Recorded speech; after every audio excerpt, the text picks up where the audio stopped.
Hi folks. Before we get into this episode, I want to talk about UK True Crime Podcast. It's a podcast which focuses on the lesser known crimes which have taken place primarily in the UK, and it also offers new perspectives and insights into stories you may already know. It's hosted by Adam, and if you like the style of the Troubles podcast, then this one is for you, with his delivery being direct and straight to the point. With a library of over 300 episodes, there are plenty to check out. And he also has some relating to the Troubles as well. You can listen by searching UK True Crime Podcast wherever you get your podcasts. Now, let's get into it. It's 1997 in Northern Ireland, and though the peace talks are underway, they are still far from coming anywhere near a resolution. On June 26, 1997, Bertie Ahern became the Taoiseach of the Republic of Ireland. He had a number of issues to deal with during his first term, but the most important issue was by far the peace negotiations happening in Northern Ireland, which ended up leading to the Good Friday Agreement. Back in March, I sat down with Bertie Ahern and we discussed what it was like being a part of these historic negotiations.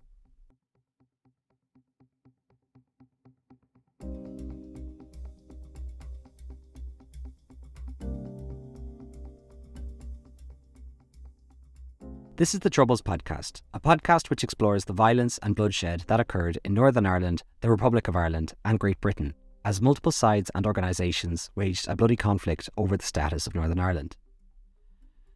We began our conversation talking about what led to the beginning of the Troubles.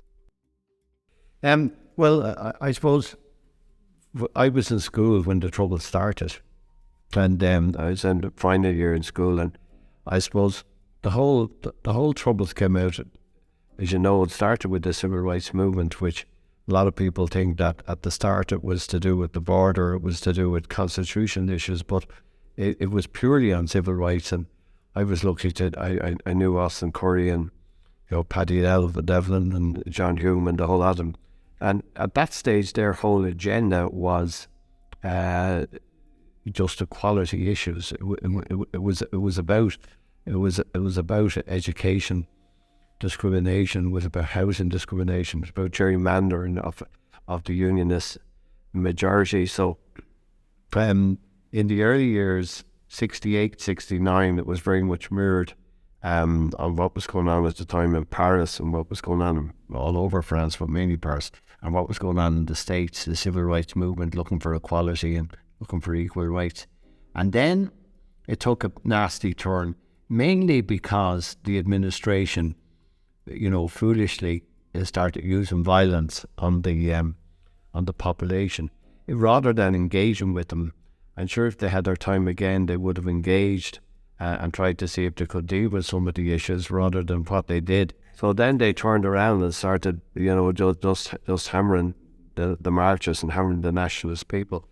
And then, there was a split in Sinn Féin, there was a split in the officials and the provosts, and then the professionals, both groups, both Sinn Féin IRA and the official IRA and the provosts were both engaged in military activities, which people forget nowadays. Some of the curfew of the Falls was an official IRA. That they were active, but just less so, I guess.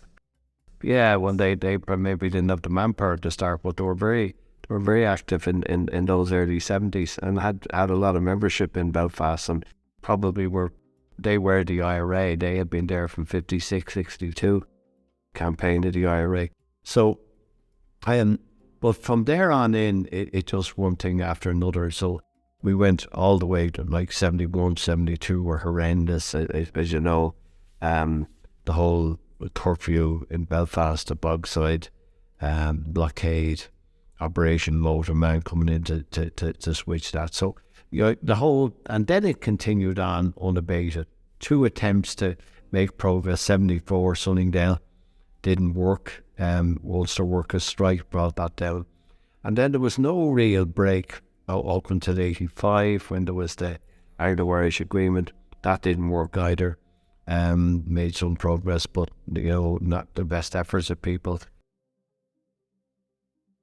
By now, Bertie Ahern had been in politics since 1965 as a member of the Irish political party Fianna Fáil. I asked him, was the Troubles in Northern Ireland something which was always at the forefront of Irish political discussion? Yeah, I mean, the North was the news every day. I mean, I think now people watching back reading in the years, a young population have probably learned more than anything else because they've seen the terrible atrocities that they didn't know about, the things that happened. And like right through the 70s, practically every day, the first three items were the North. You know, where were the bombings? What were the killings?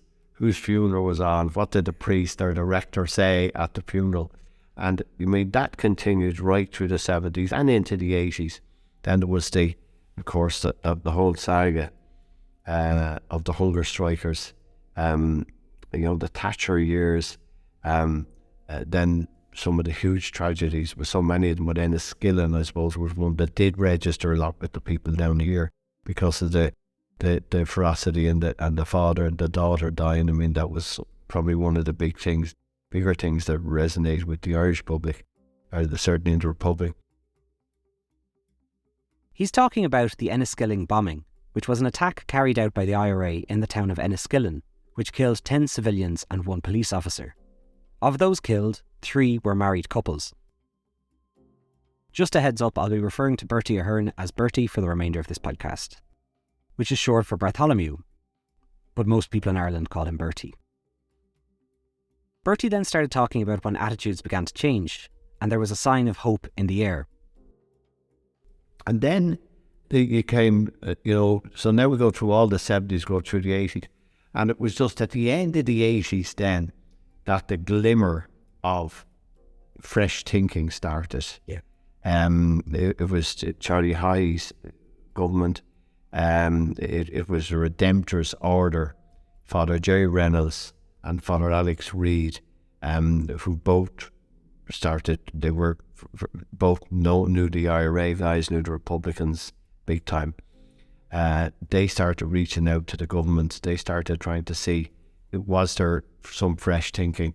And Gerry Adams, to his credit, I think, started at that stage trying to look and see if there was an alternative. Yeah, I think they started believing that there was going to be no military victory one way or the other. And I think the British government knew that too.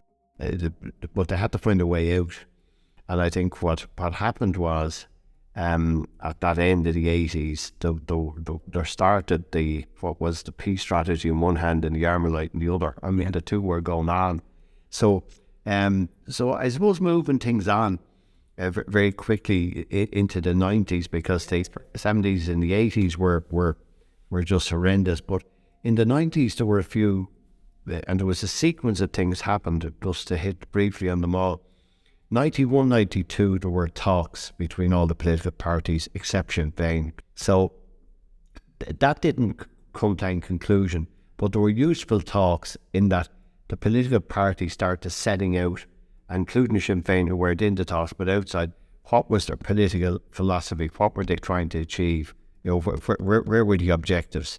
And that led to 93, where the Dynasty Declaration, which was a key issue, 15th of December 93, where the Albert Reynolds government, and working with all the parties, a lot of religious people from all sides, they came up with this document with John Major and Albert Reynolds, which stated that this is what the aspiration is of all sides, and they put into one short document what everyone was trying to achieve. And that was the first time that people tried to put on the one document where we were. Yeah, without it turning into kind of a ball, or to be fought over both sides, which was essentially was saying self-decision making for the people of Northern Ireland should decide what they want to do by themselves. Yeah, and then that led to the ceasefire. The Sinn Féin were impressed with that, I think, and loyalists were impressed with that. It was seen as a prospect of making progress.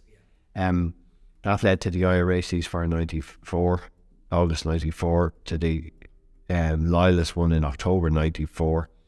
That was a good year. There was good celebrations that this might go somewhere. That was a ceasefire. That was a good Christmas. It was our first Christmas in years that they hadn't got violence. And then it went into 95, and they went the other way. 95, the British government started saying no entry for Sinn Féin into the talks until there's decommission of arms. So that move that became known as Washington Tree. Sir Patrick May, who put that to John Bruton, and that became kind of the policy in Paddy's Day 93. So in 95, so we got nowhere in 95, and then the IRA broke the ceasefire in February 96, and that took the whole of 96 out of it. Violence was back. Canary Wharf, which caused billions of damage in London, blew up central Manchester, police killed in the north. So 96 we were back into full-scale trickle again. Blair and myself at that stage, we were leaders of the opposition. He was leader of the opposition across the water. I was leader of the opposition here. And then we started working in opposition. What could we do, and our key people, what could we do if we were both in power? You know, how and we had a twin track approach. One was how could you stop the violence, and then how you could get a talks process, an inclusive talks process with Sinn Féin in, with all the parties in, if they come in, and with a comprehensive agenda that took everything that was on the table into account. And that's what we did when we got in. We got in the summer of 97. Blair went to assure the Unionists that he was in favour of the Union, because there was a deep suspicion with Labour at that stage. The Tories had been in for 16 years.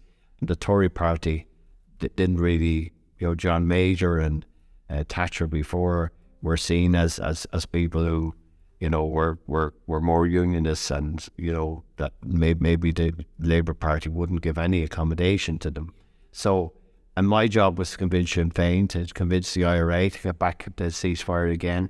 We did that in July 97, and then the talks finally started in September 97.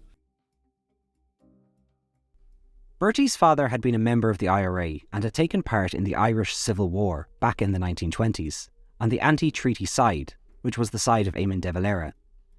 I asked Bertie his thoughts on the IRA of the 1920s versus the campaign which the provisional IRA waged from the 1970s on. I just would be curious to hear your opinion of we kind of look back on like the likes of the IRA in the 20s that your father, I think, was a part of. And they would be looked back on very differently when you compare looking at the provisional IRA. So I'm just wondering, do you have much opinion in like 50 or 60 years? Do you think the provisional IRA, the view might soften on them? Or do you think, I guess their actions will be considered different to what happened? Yeah, it's probably softened already, to be honest. I mean, but the difference was, like, my father, he was still alive in the 70s and in the 80s. And my father's view, my father probably had a lot of, support and understanding of the IRA in the border areas, fighting the British Army and taking on that. He couldn't understand going into restaurants and putting a bomb under the table and blowing up a whole lot of people having a cup of coffee. He just didn't see that as fighting. He couldn't see what that was serving for the cause. And I think there lies the distinction, that most of the deaths were civilians. I mean, the IRA were blowing things up, but the people who were dying were civilians, whether they were Catholics or Protestants. Yeah. And that was the difficult. Now, that's not to say that the old IRA in the 20s didn't do some terrible things as well. But most of the actions then, those days, was between the IRA and the Black and Tans, the IRA and the Metropolitan Police. Armed forces. Yeah. It wasn't against civilians. And I think the IRA made a bad mistake from their old point of view. Always it hitting civilian targets. I mean, that was the, and I think they realised that themselves afterwards. I think people, when they were fighting the British Army, whether people should or shouldn't, but they saw that in a different light. The sectarian civilian things, people just didn't get. But I think, in fairness, when the trouble stopped, or at least the conflict stopped, it didn't fully stop, as in 97. But when it stopped and we got Sinn Féin into talks, and then some of the unionists pulled out, at least then we were able to deal with what the underlying issues were and what the agenda was, and it kind of changed. It changed the whole atmosphere from '97, because it wasn't just all about killing and murder and bombs. Get the foot in the door and see what does everyone want. Yeah. But for yourself as the leader, the Taoiseach of the Republic of Ireland at the time, do you think the Unionists didn't necessarily trust you, or did you think that they understood that you were working with Tony Blair for everyone's interests? No, I think what happened at the start, I started working kind of on all the parties from the early '90s. So by the time we got to '97, I knew most of them and knew most of them well. And there would have always been a closer, in those days, a closer relationship between the Unionists and the British government and the Irish government and the Nationalism, because what we tended to do, Tony would deal with the Unionists and the Loyalists. I would deal with the SDLP and Sinn Féin. So that was the way that over the years, I think my probably role, I got a reputation for being an honest broker, not just slavishly following one line. If I thought there was a good point by one side, I would tend to fight the cause for that point. If I thought Sinn Féin were being badly done, I take Sinn Féin's side. So you build your reputation. Of course, at the start, I would have seen my father was an old IRA-man. I was Fianna Fáil. We were nationalists, and so they would have been very suspicious back in '92 or '93, '94. I mean, it's understandable. It's understandable. You can, you have to, your people, particularly coming out of conflict, people are going to have their preconceived notions of where everybody is at. But and there are some people. I mean, I was dealing with Paisley for 9 years before he shook hands to me. So there was always that it took you a long time to build up trust and confidence that you could get people to move. I mean, they would have seen me as very close to Martin McGuinness in particular, and and to Jerry Adams, them called into my constituency office, and so you have to try and work that through.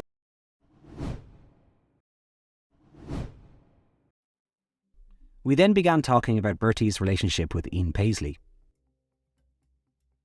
No, Ian Paisley didn't shake my hand. I met Paisley probably in the mid-90s, and the first time Ian Paisley, I met him several times, but the first time he actually shook my hands was 2006 or 2007.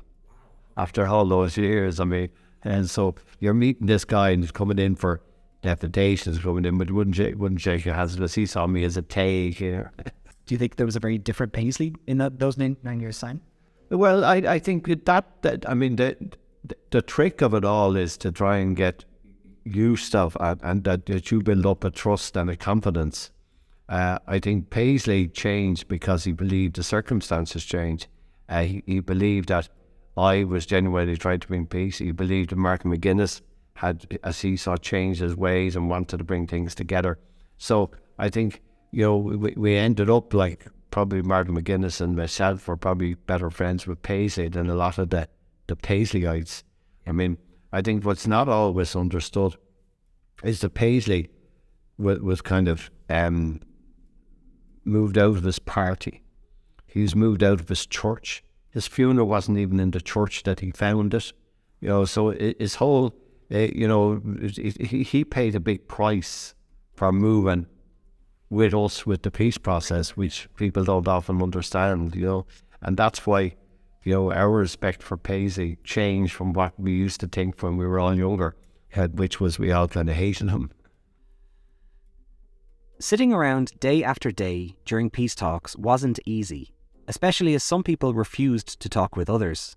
So I asked Bertie what this was like for him in the room. Yeah, but it was a challenge every day, first of all, to build up some trust and confidence and politeness.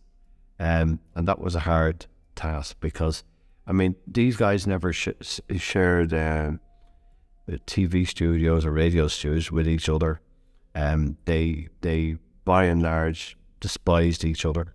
They didn't hide the fact either. They were usually happier when they had a big row and when they abused each other from the hilt. That kind of made them feel pleased with themselves. So, and Blair could never understand why at night after we'd have a terrible day of rancor and negotiations that they'd all be drinking whiskey and beer to be all happy as light because they did the day insulting the life out of each other. And he'd say, what kind of people are these, you know? And it was kind of funny in one way. But when we got down to negotiations, the renegotiations in September 97, at least then, you know, one was, could we stop the violence? Two was, could we do an agreement that set up new institutions in the north where people could be elected to and people could work for? And that's been, as you know, checkered up and down over the years. And then could we deal with all the kind of fundamental issues like prisoners, decommissioning of arms, demilitarization of the north to get rid of the watchtowers, bringing in equality legislation, parity of esteem, you know, changing all the draconian laws around the statute book for 30 or 40 years. So there was a whole, and then the reform of the policing. So there were all these issues, and we had to just work our way one by one through them. And the trick was, and so however it was a trick, that you had to keep the balance. If one side seemed to be getting an item and this side, you had to be at least be fair to make sure that you were, because nothing was agreed till everything was agreed, but you had to try to make sure that there was a balance in it, that if it was all one way, then people were going to be out the door.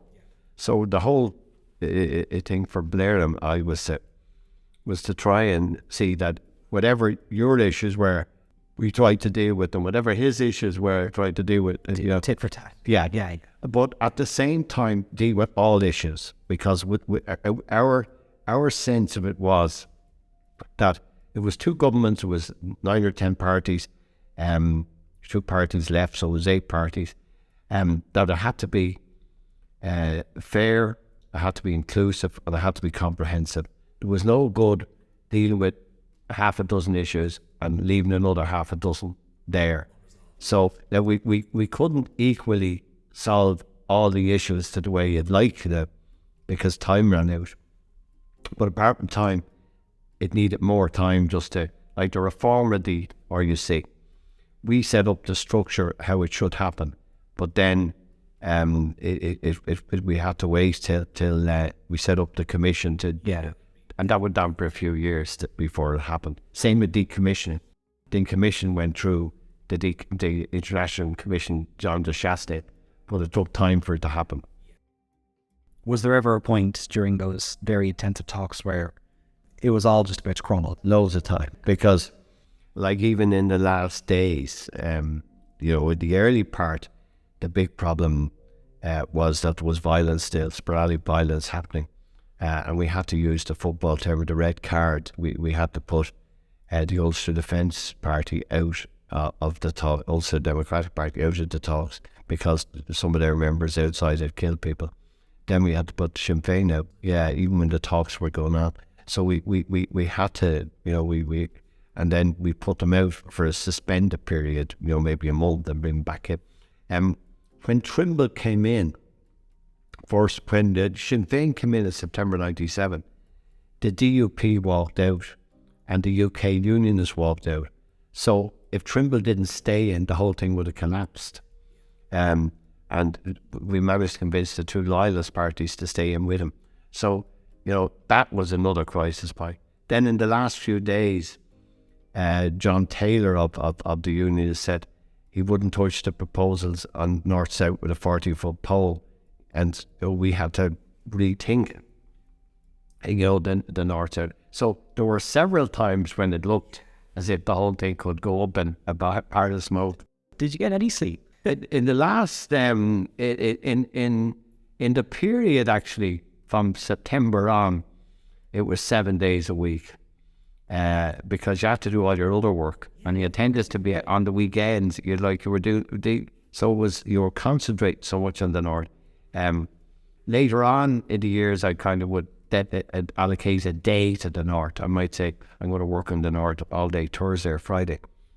But in that 9 months into the talks, And in fairness, Blair was given it an incredible amount of time. He's a far bigger country than we have.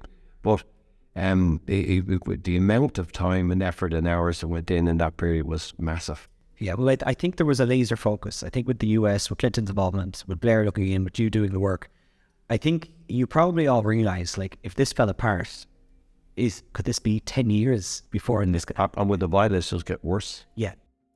Because we knew that all the paramilitaries were armed to the heat, up to the teeth. I mean, there was no shortage of arms. Yeah, the IRA had the Libya ship. Yeah, they had any amount of arms and Semtex. So, if it failed, it probably would have continued on for another X number of years. Well, if you look at the 74 collapse, and they didn't meet against 85 collapse, and it was 97. So you're probably gone for another decade, and that was a big worry. That was my big concern, and how bad would this get? Just what would happen on the streets. So I'd say George Mitchell adding that sort of 3-week timer, I think, kind of probably was necessary. Now, focus to mine was a bit tight in terms of we would have been able to flesh some other things out a bit more, but on the other side of it, there had been enough of talk. You needed to come to action. I think, as you heard what George Mitchell said to me, like he felt that, well, he personally wanted to get home, but he felt that prolonging it any longer was just going around circles. I didn't bring it up during our conversation, but on the Monday before Good Friday, Bertie's mother, Julia, passed away after suffering from a heart attack the night before. So during what was perhaps the most important week in his political career, he was also dealing with the sudden loss of his mother. Her funeral was on Wednesday, on the 8th of April, one day before the deadline for peace talks. So he arrived just before the removal from the house to the funeral, then stayed for the funeral and her burial, and then returned to Belfast to continue with the talks. During our chat, he then talked about the complications surrounding actually naming the agreement. Yeah, well, I'm credited with that. Whether I was actually the one, what happened was, as I recall it, because it wasn't the biggest thing on my plate that day, but what happened was they came in with the document, the Belfast Agreement, and I said, who agreed to that? And they said, well, it's the agreement, and we've negotiated Belfast. I said, and I didn't like the front cover of the agreement, so I said, we should have called it something else. And from one of the officials, this bit I remember one of the officials said, I said, today is Good Friday. Why don't we call it and apparently some people said, I said, we call it the Belfast Good Friday, which is what it's called in a lot of cases now. And other people say there's someone else there said, so we call it Good Friday. So it's hard to know. Now, I have to say, I wasn't upset that they were calling it the Belfast Agreement. What I was upset was that they had done up the mock of the whole sheet and hadn't even showed it to me. That some British officials were down designing this and putting it together, and none bothered to say, by the way, this is what. And if they had have asked me, I would have probably said that's fine. But it was just more than... They never did. Yeah. So that's how it has done. That's how they are the discussion now. I really enjoyed when you explained on the day of the signing, I think, when everybody was still up in the area and you just needed to take a break. You went off to Mass. Oh yeah, went to Good Friday. Went down to the Good Friday. So that caused a bit of a stir in the church. Yeah, they did, because the word went around that I was in the church, and it was funny. And the RUC guys gave me a lip down. Some of the guys that had been with us, and so and because I knew there was nothing happening for 2 hours, it was a 2-hour break. So rather than sitting around, I went down to the church for Good Friday. And then they were all saying, is everything all right? Will it go right? And I said, well, we'll know if you're all right. Just pray as hard as you can. Keep praying. So with the Good Friday Agreement passed, and the chance for peace looming, everything was threatened with the Omagh bombing, which happened later that same year. I asked Bertie if he remembered where he was when he heard the news. I do, yeah. I was in my constituency office. I came back from Kerry the day before. It was holiday time. 15th of August, so I came back from Kerry, I think on the Friday, and I had a whole lot of work on my desk, so I went in, even though it was a Saturday afternoon. I was just down the road here in my constituency office in Drumcondra, and I was wading through some of the letters and the stuff on the desk, and my brother rang me. My brother Morris rang and said, just after he had BBC Northern Ireland, and he was listening to athletics. He's big in athletics. He was at some race, and he said, just been a news flash to say there's been a bomb in Oma.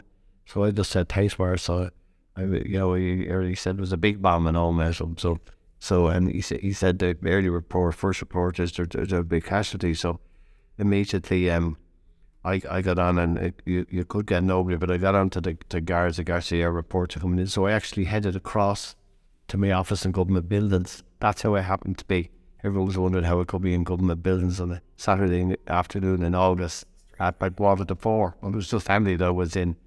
So I was ploughed there for the night, but it was good because I was at the centre, and I could actually because it took us hours to get some of our people, because we're on golf courses, or out sailing, or everywhere, And again, it just put everything kind of back onto a knife edge. It was horrendous, and again, it could have went wrong, but luckily enough, we managed to hold it together. I think the condemnation was strong. Nobody was other than absolutely horrified that such a thing could happen. And of course, I think we now know it was a desperate mistake, the whole thing. I mean, it was the bomb. The bomb was, they were meant to blow up the courthouse, not meant to blow up. They changed the location. They pulled the guy out of a car and ran them into us. They're horrendous. But that's what you get when you're driving around bombs.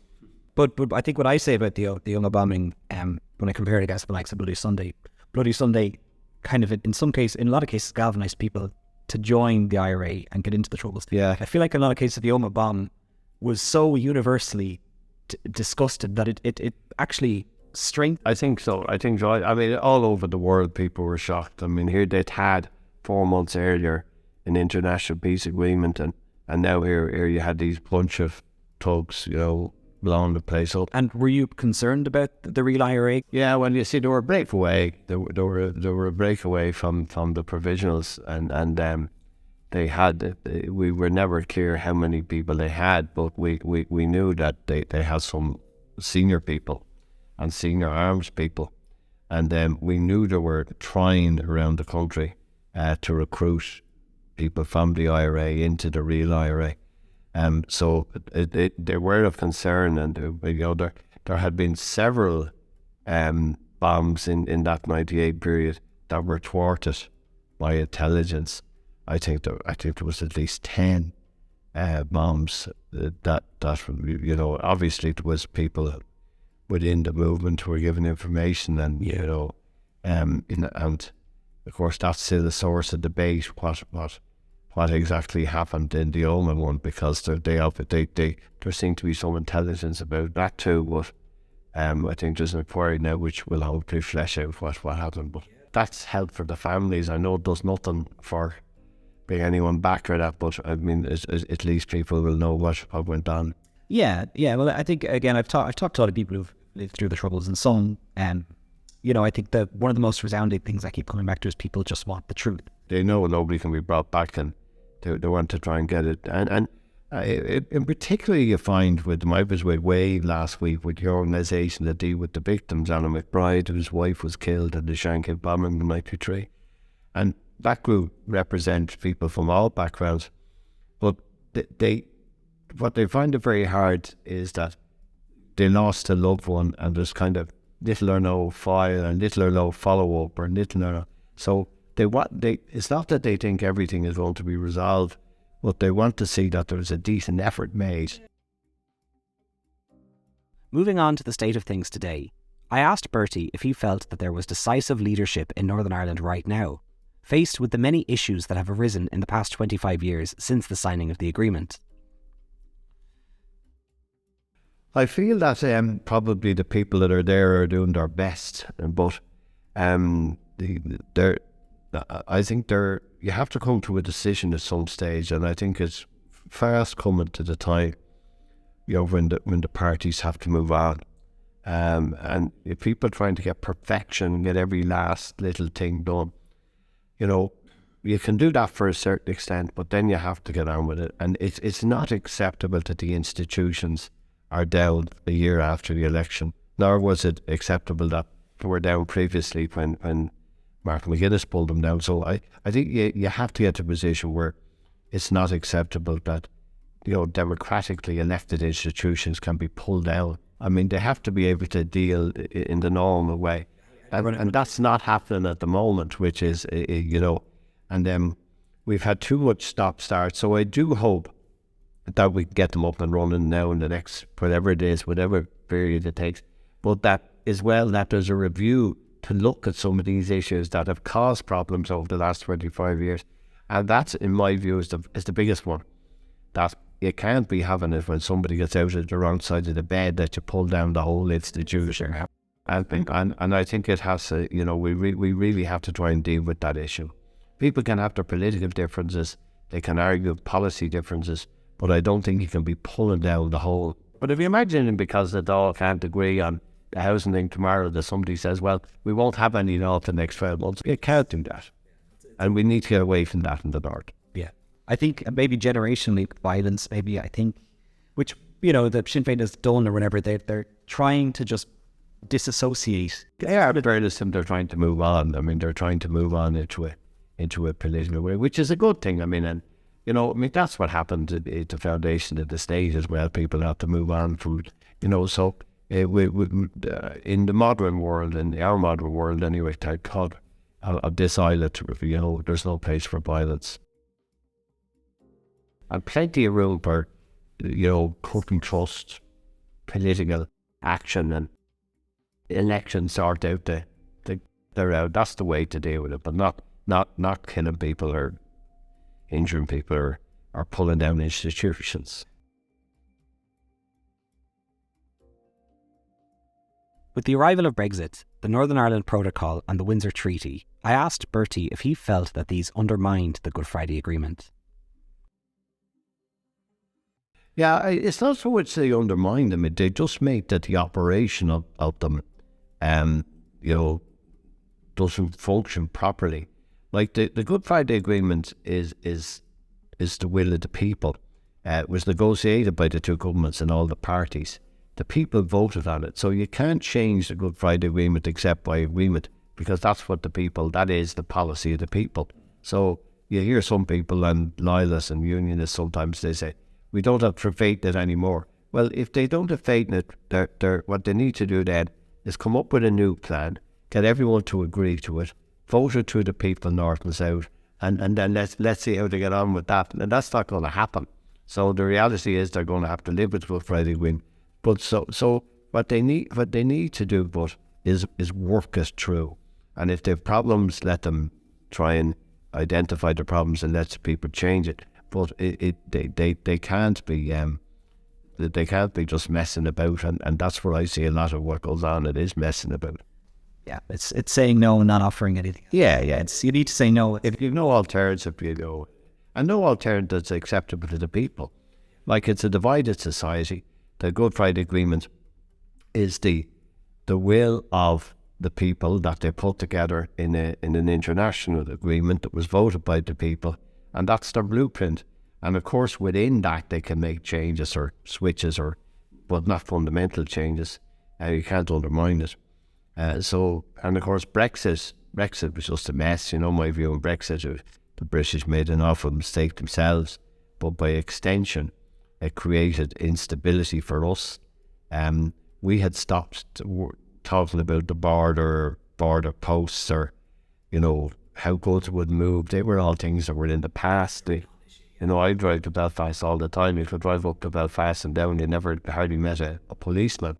So, and then here we come to this new position, where all of a sudden, because of Brexit, is back on the agenda again. And we're all worrying about trade, how we've moved things around, blah, blah, blah. And Brexit has been very unhelpful to the whole peace process and to where we were going. We then started talking about the concept of a united Ireland, and I asked Bertie what stumbling blocks there would be if this were ever to happen. The biggest one is the preparation. Yeah. I actually think it's doable. I don't think the finances thing is the biggest thing in the world either. I'm not saying it's not a big problem, but I do think most of the stuff can be done, but it's not going to be easy, and it's going to have to be, like how you want to amalgamate the courts, north and south, how you want to amalgamate the PSNI and the Heritage Garnet, how do you amalgamate this health system, civil service, but I actually think they're doable. They're doable if they're thought through and planned and integrate and time given. It can't happen. Somebody can't say, we've now negotiated, we'll have a vote in June, and then we'll have a new Ireland on the 1st of January. It's going to have to be a period. But I don't think they're unsurmountable problems. I think the biggest problem is getting buy-in from the unionist people, because they won't engage at the moment. No. Listen, we all understand their Britishness. A lot of people don't like it, but we understand that that's how they see themselves. They have their Britishness tradition, and they want to be British, and they don't want anything to do with us, and they will engage with us in North-South. But I think over time, if the institutions were working, if the North-South issues, if we were dealing with health and education environment on a North-South basis, if ministers were meeting every week, officials were meeting every week, it would change the dynamics. There wouldn't be the threat and the suspicion that there is today. And it might take X number of years, 10, whatever, but I think it would be a different world. But in the meantime, we have to be, we have to try and accommodate them, because you can't force them, and if you don't pull them in, you won't get them. That brings us to the end of the interview. I want to thank Bertie Ahern for giving me so much time and respect during this chat. There were far bigger media organisations waiting to speak with him on the day we talked, and it was very kind of him to devote the time and energy to this small, independent podcast. I also want to say a big thanks to Tiffy for helping with the interview. If you want to hear more of Bertie recalling his experiences of this fraught time, he has released a special 8-part podcast called As I Remember It, where he sits down with a number of key players and talks about the peace talks. So that's it from me. Thanks, and see you next time.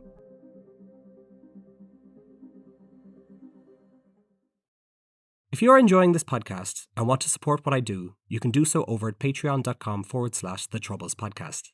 Patreons get early, ad-free episodes, and as well as that, I also release a companion video after each episode, talking about the episode itself, as well as any recent news related to Northern Ireland. You could also buy me a coffee over at buymeacoffee.com/Troubles Podcast. If you would like to support the podcast in other ways, you can also leave a review or simply tell your friends. It all helps. Thanks, and see you next time.